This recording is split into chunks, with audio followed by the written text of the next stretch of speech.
Mateus capítulo 6, versículos 19 a 21.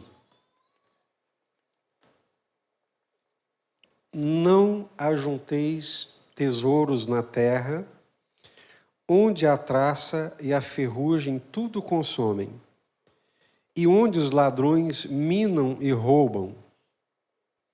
Mas ajuntai tesouros no céu, onde nem a traça nem a ferrugem consomem, e onde os ladrões não minam nem roubam, porque onde estiver o vosso tesouro, aí estará também o vosso coração. Vamos ler juntos? Versículos 19 a 21. Não ajunteis tesouros na terra, onde a traça e a ferrugem tudo consomem, mas ajuntai, onde nem a traça nem a ferrugem consomem, e onde os ladrões não minam nem roubam, porque onde estiver o vosso tesouro... Vamos ler juntos aqui com a projeção? Pode projetar de novo, por favor? Eu senti falta de uma leitura mais... Vamos, todos olhem aqui para a tela, está projetado, né? Vamos lá? Não...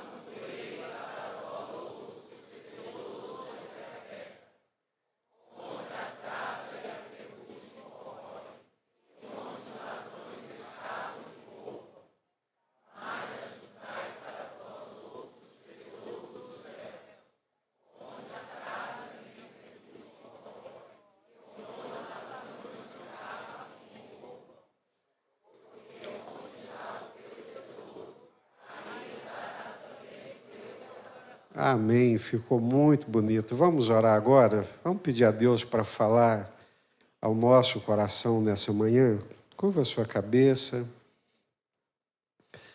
Vamos pedir a Deus, o Espírito Santo, a iluminação, para o Senhor quebrar nesse momento toda barreira de entendimento, falsas compreensões, falsos entendimentos, e pedir ao Senhor que nos dê um entendimento correto, um entendimento assim, muito iluminador nessa manhã da palavra dele. Senhor, dependemos do Senhor. Nós sabemos que as maiores batalhas espirituais são travadas na nossa mente. E a partir daquilo que nós temos na nossa mente de compreensão, de entendimento, isso se transforma numa prática. Por isso nós pedimos ao Senhor nessa manhã, dá-nos a mente de Cristo, dá-nos o Teu Espírito Santo, nós repreendemos em nome de Jesus toda mentira de Satanás, não desconhecemos os seus desígnios e as suas ações, e nem tampouco as suas atividades. Ele é mentiroso, perito, enganador, perito, e nós repreendemos toda a ação dele aqui nessa manhã, em nome do Senhor Jesus. E pedimos a iluminação do Teu Espírito Santo. O Senhor é o Deus da verdade. E nós queremos a verdade do Senhor. Não queremos meias verdades, porque meias verdades são mentiras disfarçadas. Nós queremos a luz da verdade do Senhor, do Teu Espírito Santo. E que a Tua palavra entre no nosso coração, mude a nossa mente, mude o nosso entendimento, Pai, a nossa súplica em nome do Senhor Jesus. Amém? E Jesus está dizendo aqui, e nós vamos caminhar pouco a pouco, e vocês podem fazer as suas perguntas, não tem problema nenhum. Não ajuntei, mas naquela sexta-feira, o pastor Ricardo falou uma coisa que me chamou a atenção. Eu falei assim, eu não gostaria de criar minha filha num ambiente desse. Não foi isso, pastor? Então, o que é mais importante para os nossos filhos, queridos? O mais importante para os nossos filhos é a graça de Deus, é a presença de Deus, é ensiná-los no caminho do Senhor e no temor do Senhor. Não ajunteis tesouros na terra, mas ajuntai tesouros no céu.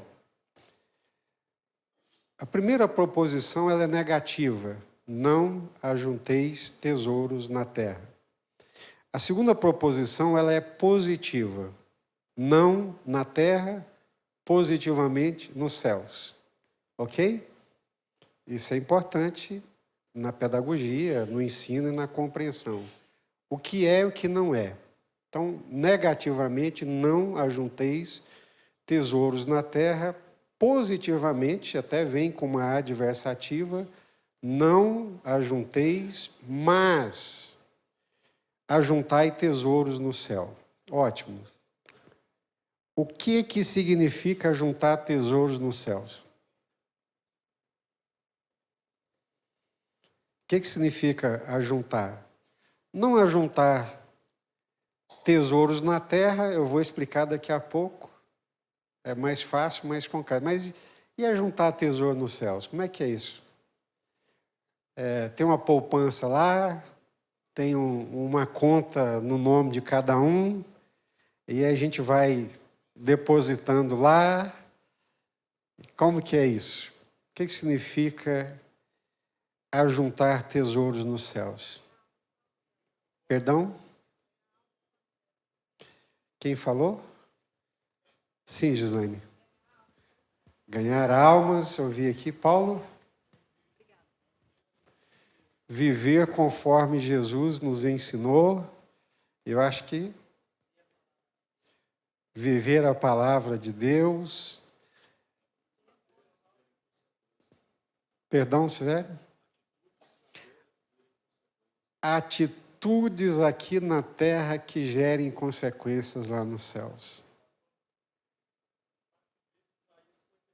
A parte B de Isaías 58. Cuidar daqueles que necessitam, não explorar e não oprimir, né?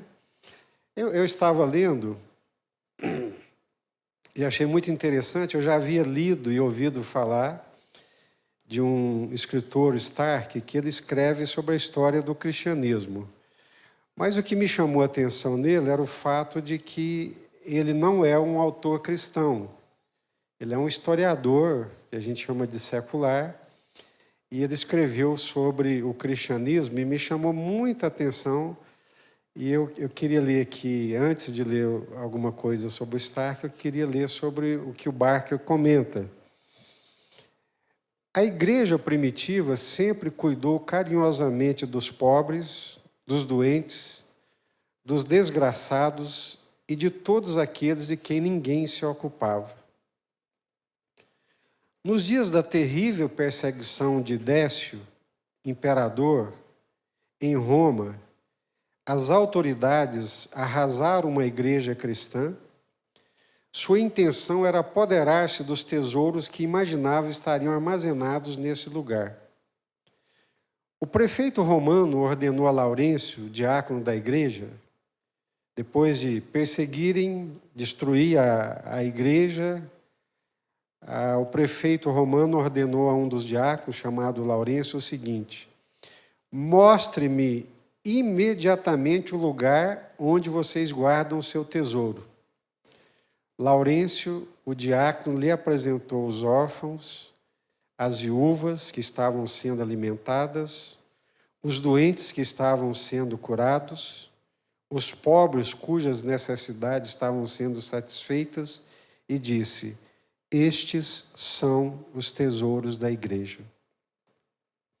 A igreja sempre acreditou que perdemos o que guardamos e ganhamos o que gastamos. Esses são os tesouros da igreja. Cuidar do órfão, cuidar da viúva, e se vocês se lembrarem bem, é exatamente isso que Tiago fala. A verdadeira religião diante de Deus, sem nenhuma mácula, é cuidar dos pobres, dos órfãos, das viúvas. Isso sim é agradável a Deus. Mas voltando aqui ao Stark, isso que eu li para vocês é do Barker. O Stark ele comenta duas pragas que aconteceram em Roma. A primeira, chamada praga Antonina, que aconteceu dos anos 165 a 180 depois de Cristo, provavelmente uma praga de varíola, espalhada por soldados que voltavam das campanhas. Durante essa praga, os próprios romanos, eles fugiam da cidade para fugirem da morte. Enquanto muitos romanos abandonavam cidades infectadas, ou deixavam doentes sozinhos, e até mesmo familiares, os cristãos cuidavam dos enfermos, inclusive de não cristãos. Esse comportamento chamou muita atenção porque contrastava com a atitude comum na época, baseada mais no abandono para a autopreservação. O que me chamou a atenção é que é um autor não cristão, ele dizendo que uma das causas do crescimento do cristianismo no Império Romano, o florescimento do cristianismo, da fé cristã, era exatamente esse testemunho cristão, que, principalmente nesse período dessas duas pragas, dessas duas epidemias, que matava gente a rodo e as pessoas fugindo da cidade, se afastando, correndo com medo de serem contaminadas, abandonando gente, familiares, deixando tudo para trás, os cristãos se recusaram a sair da cidade. Eles fizeram questão de permanecer na cidade e cuidar dos enfermos e daqueles abandonados. Esse cuidado organizado da igreja gerou mais conversões ao cristianismo. Porque muitos romanos pensavam, esses cristãos têm algo diferente. O historiador Eusébio de Cesareia, muito conhecido, desses tempos antigos, relata que durante a epidemia, os cristãos alimentavam os famintos, enterravam os mortos e davam dignidade aos que sofriam. Vamos pensar nessa igreja? Essa igreja que é perseguida, ela é arrasada porque as autoridades achavam que elas tinham um tesouro guardado, um tesouro escondido. Aí vem o prefeito de Roma, prende o pessoal e pergunta, onde é que está o tesouro de vocês? Mostre-me o tesouro. E a resposta foi, o tesouro está aqui, ó. Essa viúva, naquela época não tinha seguridade social, não tinha um estado de bem-estar, as viúvas estavam perdidas, abandonadas, os órfãos nem se falam, e aí o diácono diz, aqui está o nosso tesouro. Essa viúva, esses órfãos, esses doentes que nós estamos cuidando. Aí vem uma epidemia, naquela praga da epidemia, todo mundo foge, lembra do Covid-19, todo mundo que tem dinheiro vai para a fazenda, vai para o lago, se esconde. Imagina uma cidade como Roma, que não tinha asepsia que a gente tem hoje, milhares de pessoas amontoadas, uma peste, uma praga, matava a gente a rodo.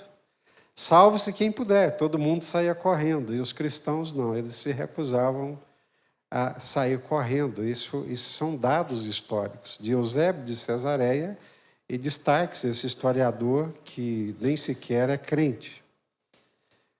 Agora pensa nessa igreja lá e pensa na igreja de hoje. Pensa nos nossos templos, na nossa vida, nessa cultura cristã que o pastor Ricardo descreveu para nós agora mesmo. Onde está o nosso tesouro? Ajuntai tesouros nos céus. Na época da pandemia, haviam procedimentos reais, que era a distribuição de comida, de água, enterros mesmo para desconhecidos. Os romanos tinham horror a cadáveres, mas os cristãos viam o sepultamento como um ato de misericórdia. Famílias cristãs e comunidades inteiras transformavam suas casas em lugares de acolhida. Havia jejuns, orações comunitárias, e viam na praga uma provação espiritual e não um mero castigo. Os romanos recorriam aos seus ídolos, tentando apaziguar a sua fúria. Já os cristãos entendiam a epidemia como parte da fragilidade humana. Doença é fragilidade humana, qualquer um de nós, infelizmente, podemos ficar doentes. E a resposta para as enfermidades, de acordo com a fé cristã, deveria ser compaixão, fé e cuidado comunitário. Quando eu olho para a igreja de hoje, ouço alguns pregadores e vejo a cultura gospel, a cultura cristã de hoje, eu falo, gente, isso nunca foi evangelho. Essa cultura gospel do bem-estar, da ambição, da cobiça, da inveja, do correr atrás desesperadamente, da ausência do contentamento, da falta do coração pacificado, do coração, sabe, rendido e ainda assim agradecido a Deus. Enquanto o Império Romano via a praga como um desastre religioso-político e agia com abandono, a igreja cristã primitiva respondeu com solidariedade ativa, cuidados médicos improvisados, sepultamentos dignos e esperança espiritual. Isso foi decisivo para o crescimento do cristianismo, pois mostrou na prática a força da fé e da comunidade.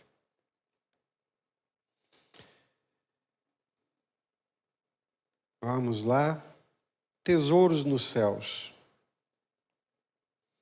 Já ouvimos aqui alguns irmãos, e o John Stott pontua da mesma obra, né? Desenvolvimento de um caráter semelhante ao de Cristo. O que é esse tesouro celestial? Né? Como acumular esses tesouros nos céus? E ele coloca dessa forma espiritual. Primeiro, desenvolver um caráter semelhante ao de Cristo. Gente, o Sermão da Montanha não fala de outra coisa senão essa. Bem-aventurados os limpos de coração, porque verão a Deus. Coração limpo, coração puro, né? Tem coração que quando destampa, é como se você destampasse uma fossa. É fétido. Revela podridão, maus desejos, ambições, cobiças, invejas, malquerência. Como é que nós destampamos o coração? Quando é que o coração é destampado?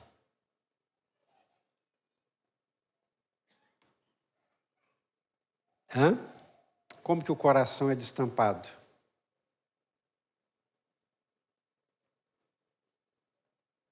Pela boca.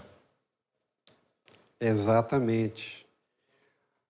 O coração é destampado pela boca. A boca fala do que o coração está cheio. A boca revela o que se carrega dentro do coração. A boca, mas os olhos também. Os olhos revelam o que está dentro do coração. Às vezes nós pensamos que é só a cultura brasileira indígena, né? Mística, o que mais nós falamos? Mística. A cultura brasileira indígena, ela é mística, o que mais? Nessa linha de raciocínio? Oi? O povo brasileiro, de modo geral, é místico. O que mais? Supersticioso. Obrigado, Lohane, é a palavra que me faltava. Às vezes a gente pensa que é só superstição, mas não é. Sabia que tem gente, e é fato, muitos aqui já viveram isso, tem gente que olha para uma planta, a planta murcha? Não é superstição, não. É fato. Tem gente que olha para o animal do outro, o animal adoece? Meu Deus. É fato. O coração é tão carregado de maldade e o olhar é tão cobiçoso e tão invejoso que causa essas coisas, né? Então, tem muito crente de coração ruim. Espero que não estejam murchando a planta e a grama do vizinho e nem matando os animais dos outros com o olhar. Mas tem muito coração ruim. O coração é ruim, é maldoso, é cobiçoso, é invejoso, se aborrece, não se alegra com o sucesso do outro. A bem-aventurança do outro lhe causa estertores dentro do estômago, né? Isso é mal, gente. Então, tesouros nos céus começa pelo caráter.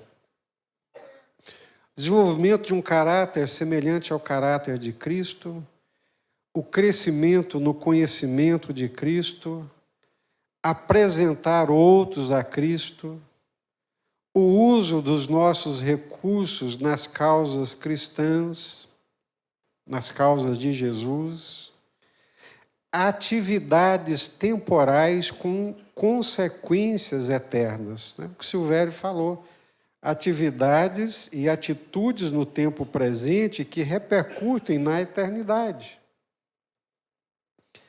Voltando aqui ao nosso texto, principalmente no capítulo 6, e é muito próprio da sabedoria judaica, e Jesus é um mestre, eles sempre trabalham comparativamente. Então Jesus começa dizendo que há 2 tesouros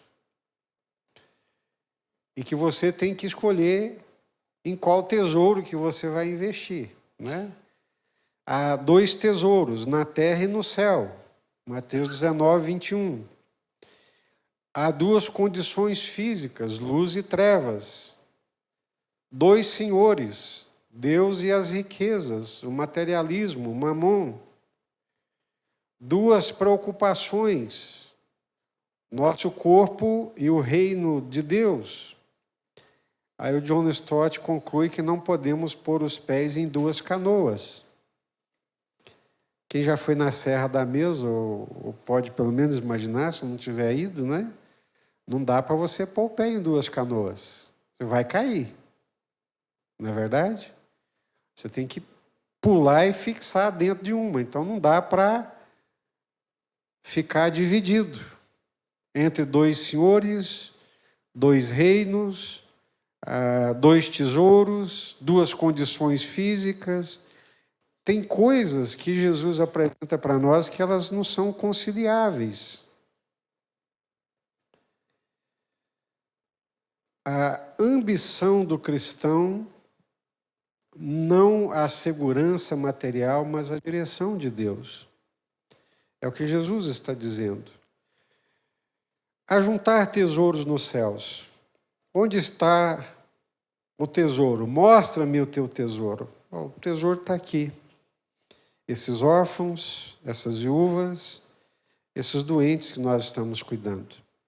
Esse é o nosso tesouro. Ajuntar tesouros nos céus. Então, o que significa ajuntar tesouros nos céus? O que significa? Vou fazer outra pergunta, né? Como é que está a sua poupança lá no céu? O que tens ajuntado? Às vezes nós estamos tão focados em nós, tão preocupados conosco mesmo, que o tesouro lá, ó, pequenininho, né? Não ajunteis tesouros na terra. Tem pergunta? Tem participação? Pode fazer. Temos sim, pastor. Uhum. O irmão Wilson Borges pergunta: se a salvação é de graça e se é dom de Deus, não é das obras, para que ninguém se glorie. Como, através das nossas obras, ajuntamos tesouros nos céus? São duas coisas distintas: salvação e galardão, salvação e recompensa espiritual. A salvação, ela é de graça. O crescimento espiritual, a transformação, a vida em Jesus, essa depende também da sinergia do meu esforço, do meu desejo, com a minha dedicação e submissão ao Espírito Santo de Deus. Inclusive, no discipulado, nós estudamos um livro que chama Crescimento Espiritual, de Jerry Bridges, que trabalha essa ideia da sinergismo, né, e monergismo. Salvação é monergismo, é uma energia, uma ação divina, sobrenatural, que depende única e exclusivamente de Deus. Agora, vida cristã, crescimento espiritual, vida espiritual vitoriosa, aí é sinergia. Depende de eu ouvir a palavra de Deus, a palavra de Jesus, entender a palavra de Deus e colocar em prática com a ajuda do Espírito Santo. Muito boa pergunta, Wilson, muito oportuna. Nós podemos viver dois extremos. Aqueles que confiam e devem confiar, mas apoia somente numa cadeira de uma perna só, que é a soberania de Deus, correm o risco de serem cristãos ineficientes e relaxados. Aqueles que apoiam no outro extremo, que é da responsabilidade humana, correm o risco de serem arrogantes, soberbos e confiantes nas suas próprias obras. Então, por isso, essas duas palavrinhas nos ajudam muito: monergismo e sinergismo, né? Monergia de ação de Deus e ação humana em unidade com a ação de Deus, a ação divina. Tem mais alguma pergunta? Não? Vamos aqui. O que não é, o que Jesus está proibindo? Não ajunteis tesouros na terra. Então, nós precisamos entender isso. Primeira coisa, não há maldição quanto às propriedades em si. Não há. Nós precisamos entender isso. Aqui o risco dos extremos. Não há maldição a ter propriedades, a ter bens, né? Não há. Jesus não está proibindo a parcimônia, a boa administração, a previdência, porque nós podemos ler aqui na palavra de Deus, e vamos ler 1 Timóteo capítulo 5, versículo 8, 1 Timóteo 5, 8.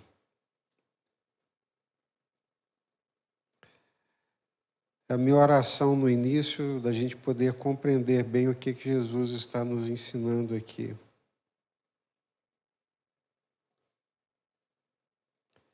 1 Timóteo capítulo 5, versículo 8. Que vamos encontrar também essa mesma fala, 5, 8. Projetaram?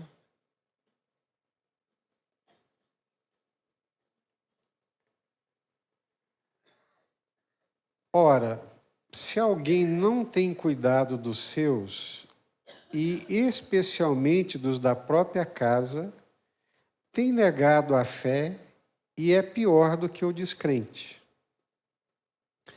Então, o que Paulo está dizendo aqui é sobre o cuidado das viúvas e dos necessitados.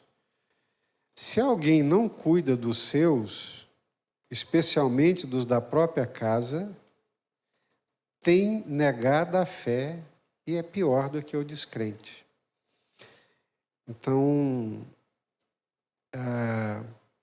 os pais precisam cuidar dos filhos, os filhos precisam cuidar dos pais. E nesse contexto aqui, repito, é um contexto que não tinha aposentadoria, não. É um contexto de muita pobreza. Então, quem cuidava dos velhos, dos envelhecidos, eram os filhos. Mas o princípio permanece. Então, Jesus não está negando a possibilidade do bom gerenciamento, de ser previdente, né? O mineiro, então, entende disso aqui muito bem. É raro o mineiro que não tem uma reservinha, né? Sempre tem uma reserva para o momento da dificuldade, da necessidade, não é, Eduardo? Os mineiros vivem em Belo Horizonte, convivo muito com os mineiros. O pessoal fala que os mineiros são pão duros, né? E alguns são realmente, isso não é só de mineiro. Mas a questão de ter uma reserva. Isso é previdente. Vamos ler aqui em Provérbios, capítulo 6. Provérbios 6.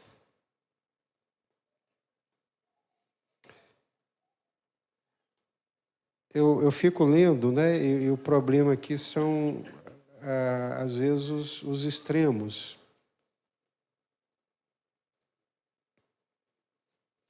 Provérbios 6, a partir do verso 6. Pode abrir aí, Provérbios 6. Encontraram? Vai ter com a formiga quem?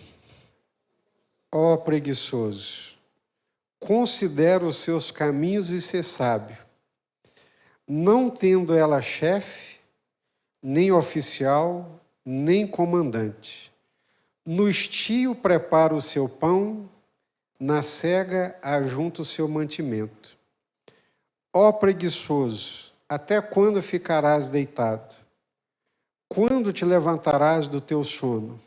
Um pouco para dormir, um pouco para tosquenejar, um pouco para encruzar os braços em repouso.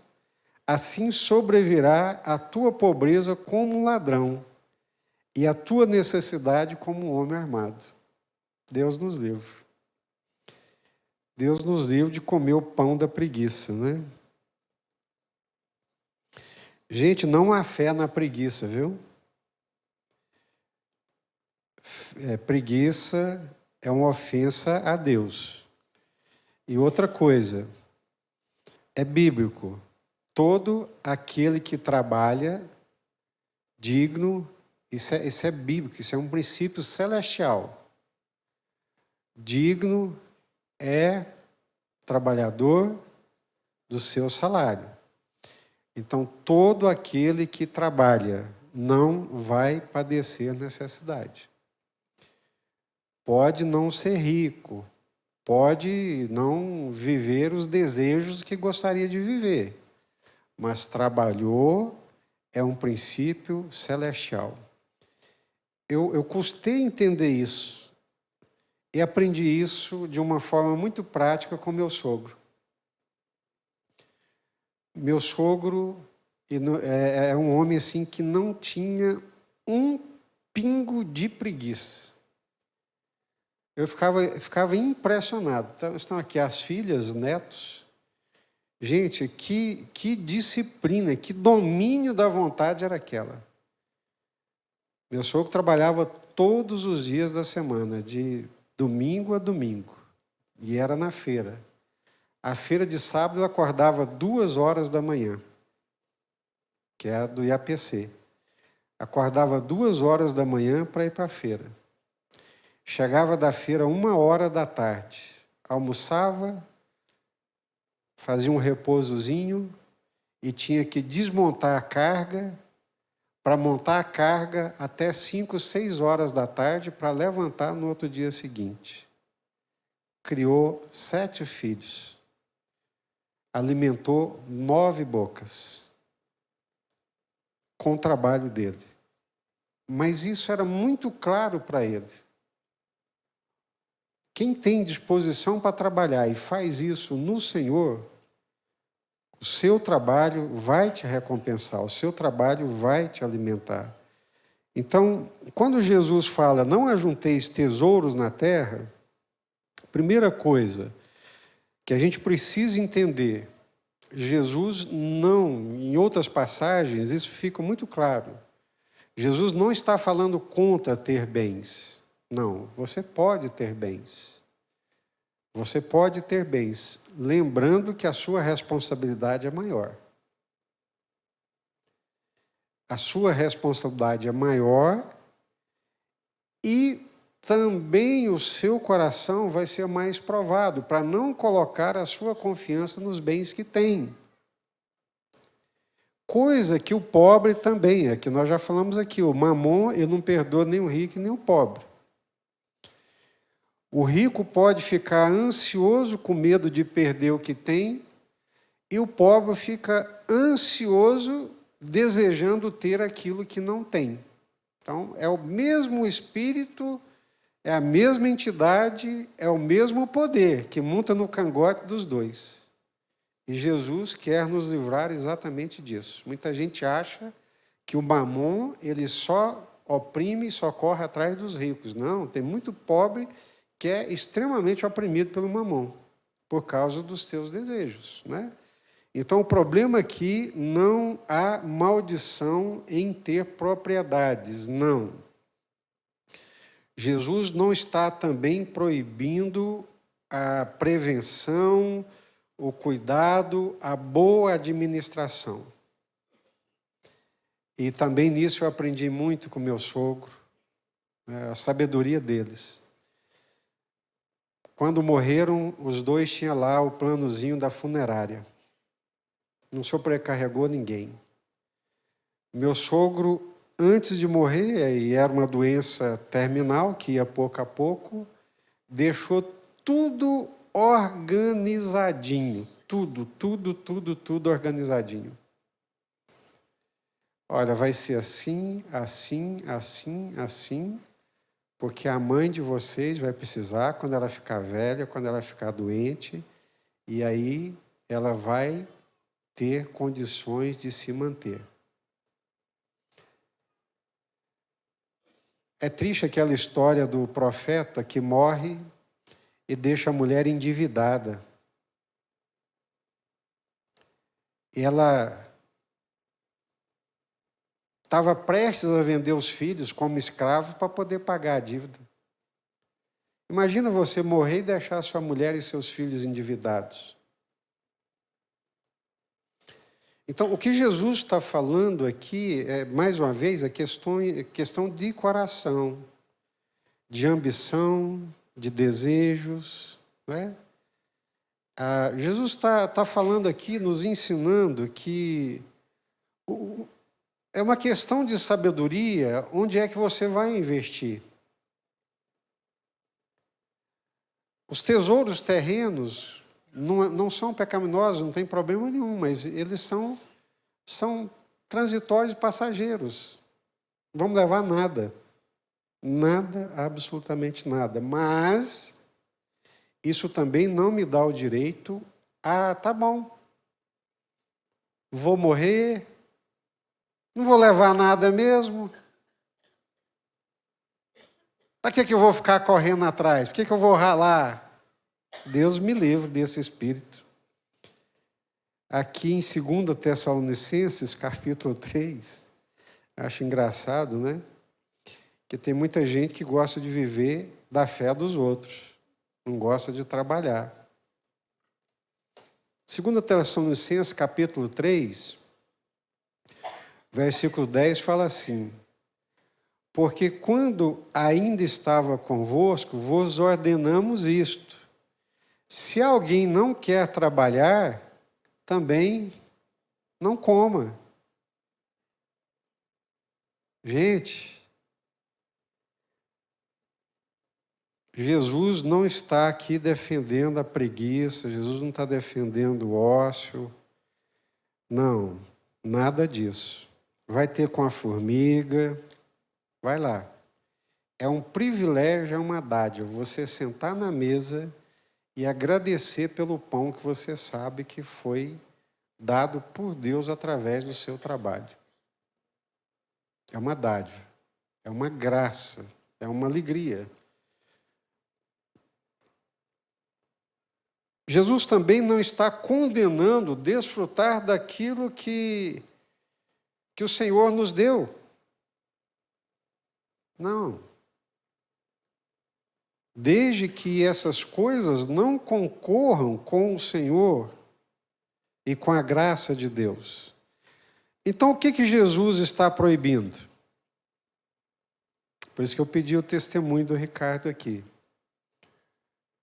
O materialismo, a secularização, trocar a confiança em Deus pela confiança nos bens. É isso que Jesus está falando. Eu vou ajuntar o tesouro porque se me apertar eu tenho onde recorrer. Ora, gente, então seu Deus é isso aí. Mas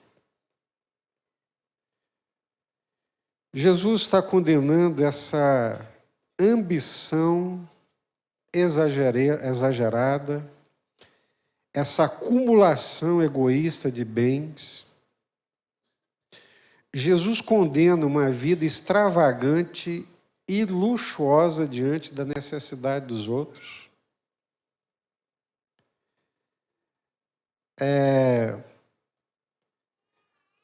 Esse é um problema meu, é uma crise minha de consciência. Se você não tiver, não tem problema nenhum.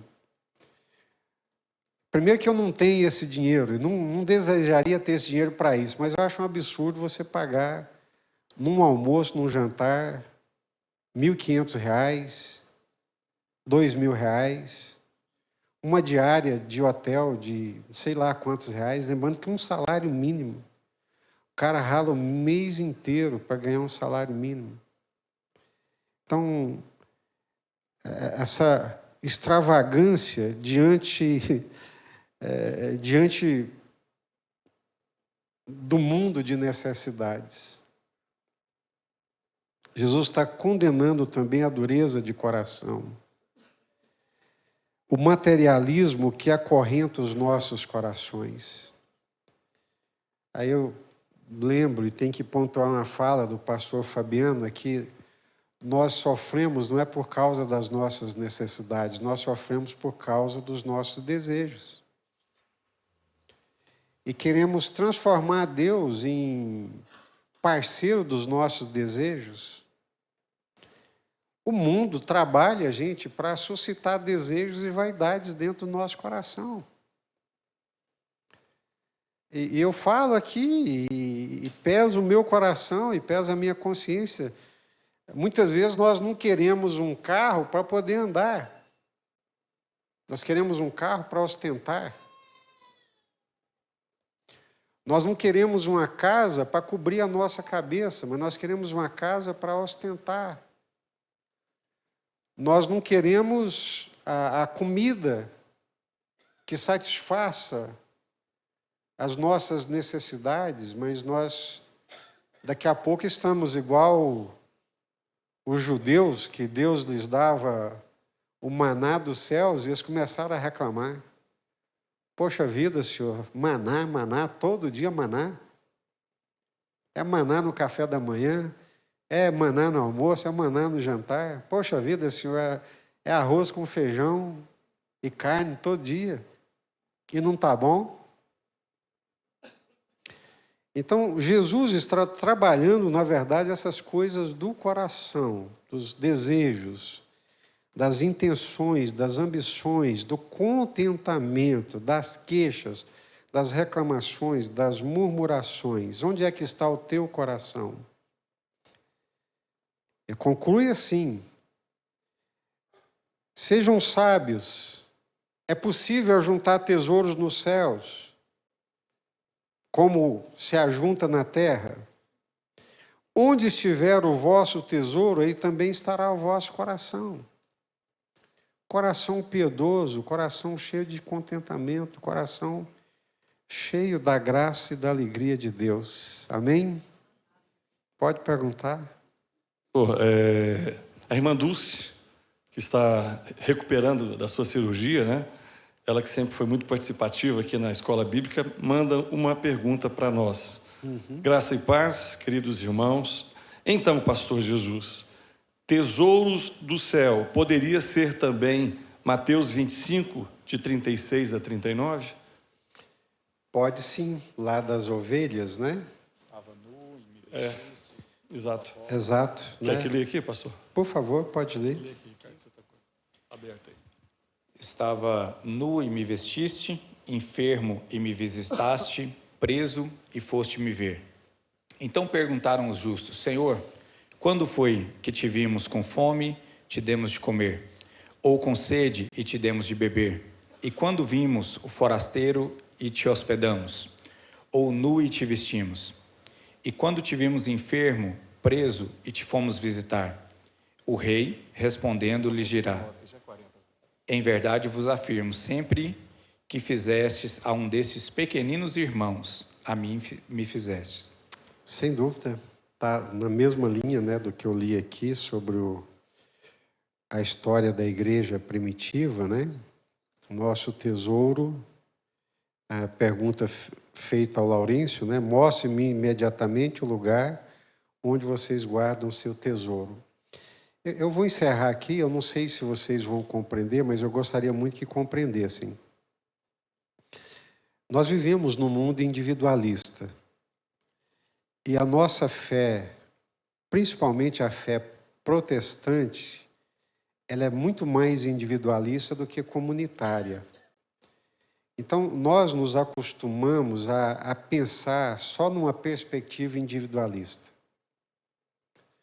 E perdemos muito da perspectiva comunitária, da percepção do outro.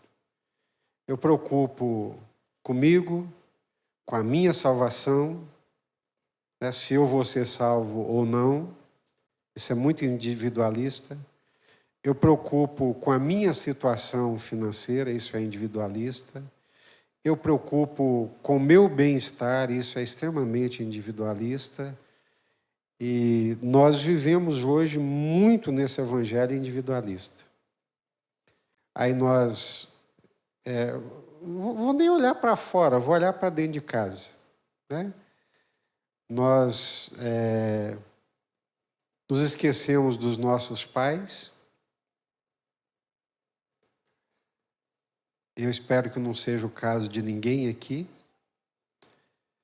Nos esquecemos dos nossos irmãos carnais, né?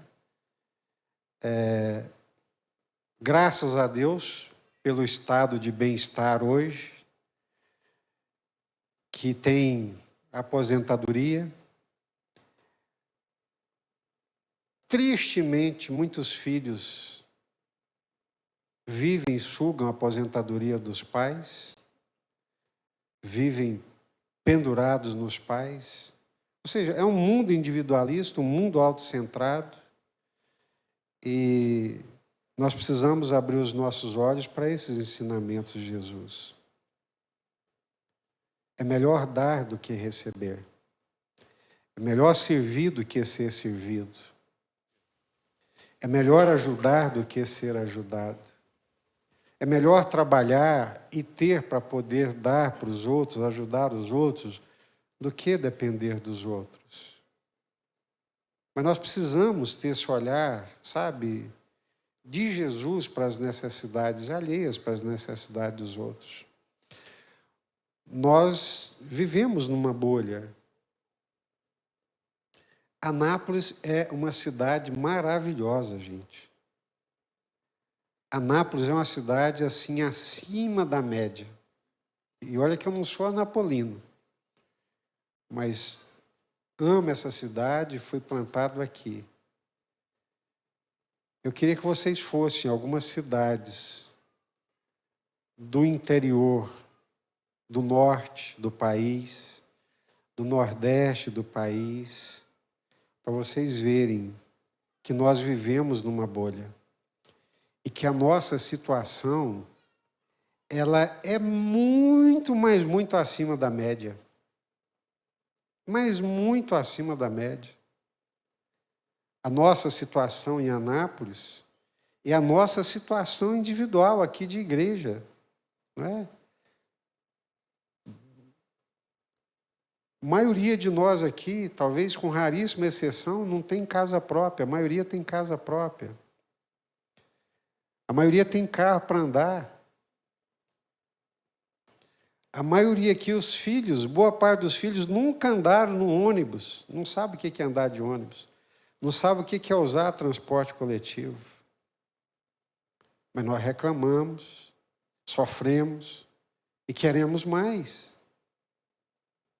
Jesus, vamos olhar um pouquinho para os céus, desapegar um pouquinho. Eu lembro do Russell Shedd internado com câncer, morrendo, e o vídeo, né? Dores, sofrendo, morrendo, e dizendo: Deus está me desmamando desse mundo. Tem muita gente agarrado nas tetas desse mundo. Larga. Olha um pouco para Deus, para Jesus, para o reino dos céus. Buscar as coisas lá de cima. Vamos ficar de pé e vamos orar. Pastor Josué. Para encerrar, durante a nossa vida, o Senhor vai nos dando a oportunidade de ações que elas ficam na eternidade. Quando você estava falando aí, eu estava lembrando da Fátima. Encontrei pessoas fora daqui do país que há 40 anos atrás, ela falando há 40 anos atrás, a irmã Fátima me ajudou muito. E que ela nem conhecia aquela irmã, nem mais. Isso foi para a eternidade. Para a eternidade. Para a eternidade. O tesouro lá. Tesouro. Lembrei quando a esposa do pastor Edilson estava internada. Era meia-noite, eu deitei na cama e ela falou assim: eu não acredito que você vai dormir tendo um pastor com uma mulher internada, quase morrendo. Você não vai lá na casa dele agora. E nós não sabíamos dele, saímos 1h da manhã e amanhecemos o dia lá. Ela faleceu naquele dia e ela cuidou daquela família. Então, isso são tesouros que ficam para a eternidade. Para a eternidade na nossa vida.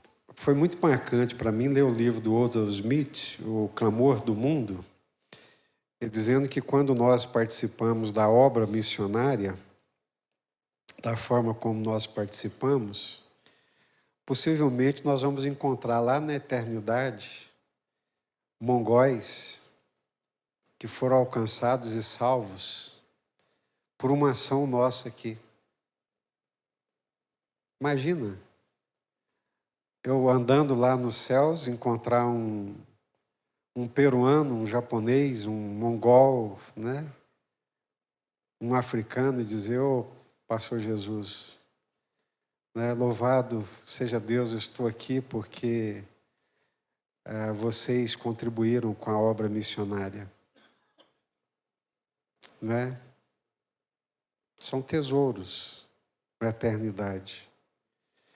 Pai, obrigado pela palavra do Senhor nessa manhã.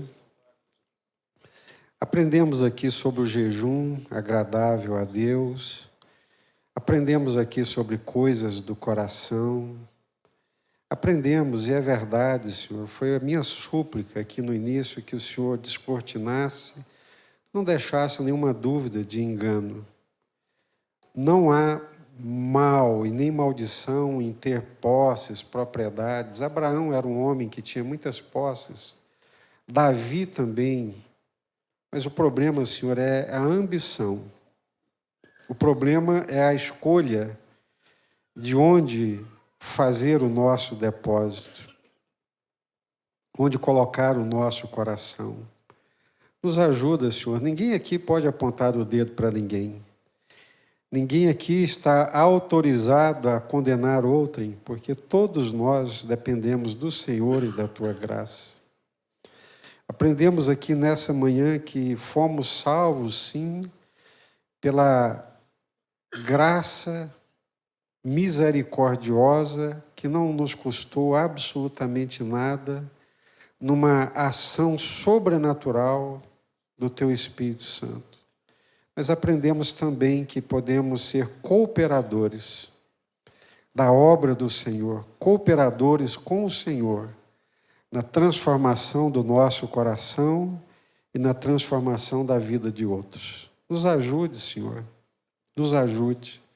Tenha misericórdia de nós, que essa palavra fique gravada no nosso coração. É a nossa súplica em nome do Senhor Jesus. Amém.